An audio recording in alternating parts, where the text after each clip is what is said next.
As you can hear, I have some guests who are keen to talk, and that's some of the Clare authors at the Ennis Book Club Festival. Of course, a major milestone this year, marking 20 years of bringing readers, writers and book lovers together in the county town. It's going to be running throughout this weekend with a wide range of events, including a special conversation with 3 Clare-based authors later this evening. I'm joined in studio by, of course, the local historian Joe Queally, whose work explores stories from Clare's past, the Kilnamona sculptor Michael McTigue, who previously joined us to chat about his memoir Dust, Dirt and Politics, reflecting on his life and artistic career. And we're also joined by Karen Fitzgibbon, author of the novel Never Look Back. And you're all very welcome to the show. I might start with yourself, Joe. How does it feel? Respected author, you're going to be in conversation talking about the tragedies of Clare at the Ennis Book Club Festival later. Good morning, everybody, and good morning, Karen, out there, wherever you are at the minute. Alan, if I could just start, I suppose, by saying that I want to kind of dedicate a Cogordius to the Ennis Book Club. And I know there are millions and millions and millions of books written and put down in scripts and all that, but there's one special one today that I want to bring to them, and it is written by Morrissey Sullivan from the Great Blaskets. It says, Fehed Blinig Foss, 20 years of growing.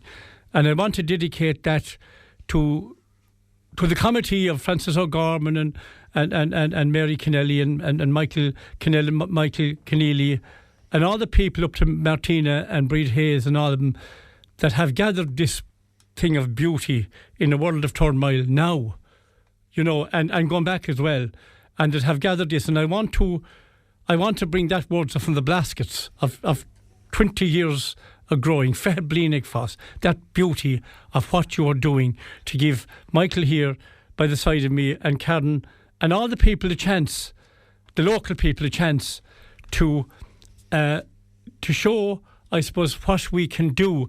And, you know, sometimes people say to me, isn't it great to be on a stage with Michael Harding and you know, Edna O'Brien, God be good to her and all that for that. Isn't that a great privilege for us? And it's also a privilege for them to be with us. And the Ennis Book Week to give us that chance, like Michael here, Dust and Dirt and Politics. You know, Michael goes to a quarry and gets a block of limestone. And just across the way, what he has done with it, you know. And there are times, you know, he can't blink when he's doing that. Not blink with a chisel, because you can either make the creation or you can break it. And to be with that, and the Ennis Book Club Week, to give us that chance, and to give the other people a chance to be with us. And I'm just saying that in a very humble way. Yeah.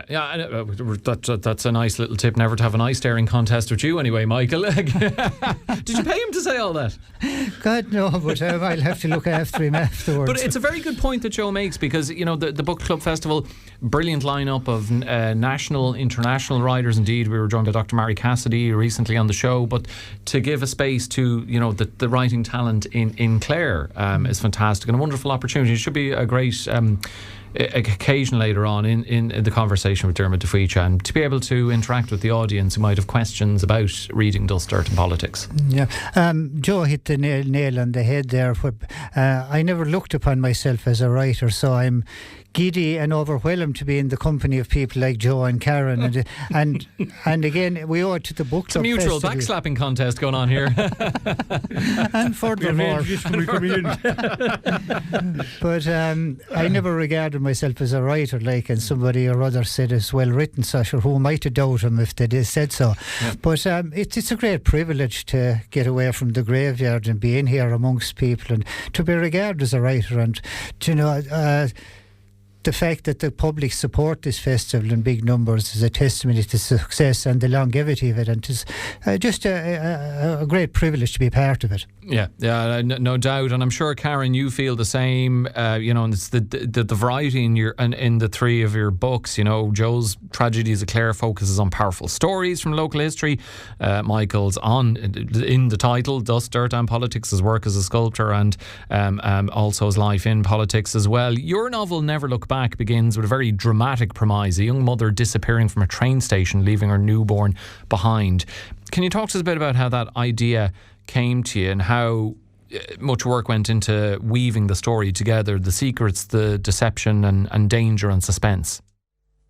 Yes, yes, I can. And good morning to everybody. And I can't wait to meet you all later this evening for our panel discussion. That actually came to me. It was a dream. I had a dream. My daughter was living in Madrid at the time, and it was the beginning of the pandemic. And I remember these stories about flights, last flights out of this place, last flights out of that. I think we have a bit of an issue with your connection, unfortunately, Karen. We'll see if we can get you back on. The chat will be moderated, Joe, by Dermot DeFuicha. Of course, we know from Morning Focus, previous In Profile guests like yourselves, actor and writer. I'm sure you're very familiar with him. It should be a good chat between the four of you. Dermot, there's no doubt about it. He's an absolute genius at this kind of stuff. Now, I don't know him. I think I have met him once. But well, I thought you knew everyone in this county. Well, I know him, but I think I know him, but he doesn't know me, okay. if that kind of way. And, I was intrigued there with Karen. Karen brought such a beautiful story from Park na Farraga in Seafield and Quilty, where she was passing the old ruin of a house. And, the people from the house, the people from Mutton Island, and the people from the Clare Road spoke to her in whispers and gave her this story of the house. And that beautiful weaving of words done by Karen. I've never met Karen. And that beauty that came to her. And I think to have that gift, to be able to capture the whispers that came to her in the wind out of the house. And it was a rich house, because it's now in ruins out in Park na Farraga, out in Seafield and Quilty. Or Kilmurray Bricken, TJ O'Loughlin will murder me if I don't say Kilmurray Bricken. And to get the whispers in the wind, of the stories. And I suppose what she brought was the poorness, in wealth. The poorness in wealth. You can be poor and be very happy, and you can be very wealthy and be poor of people. And I think she to weave that, to be able to weave those words and to hear them coming in off of the Clare Road, and then to be given a chance, the Ennis Book Club Festival, to give us a chance to tell people that, just to share that without even no kind of before or talk before after, just to sit down and tell our stories, and like the stories that I get out from under the thatch, sitting down in the open fire, and the people like Michael here that tells me their stories. I'm just telling the stories. I'm not the storyteller. But to listen to that and get the smell of the paraffin and get the smell of the hazel and the smoke going up the chimney, and to be able to bring that, their story, not my story, their stories, like Karen did and like Mike did, to the people, Claire.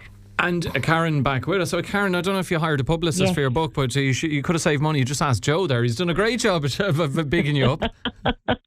I heard all of that. Thank you very much, Joe. Do you want me to...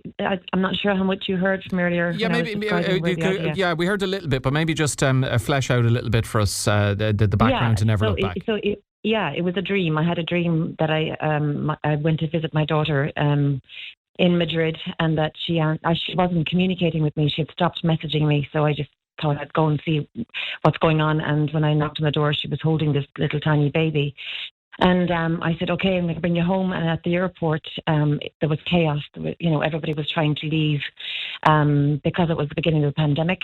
And I was holding the child, and when I turned around, she was gone. So that was a dream. But I remember thinking, God, this could be a really good opening for a novel.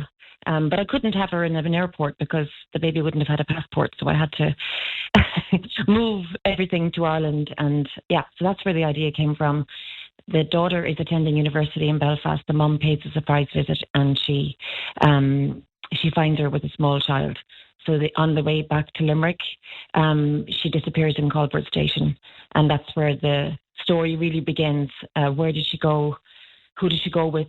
And I introduced a private investigator in the first book, The World's End, which Joe was just talking about, that was set pretty much in Seafields Pier in Quilty, where a group of friends visit an island, Mutton Island, and 5 of them go out in the boat, but 4 come back.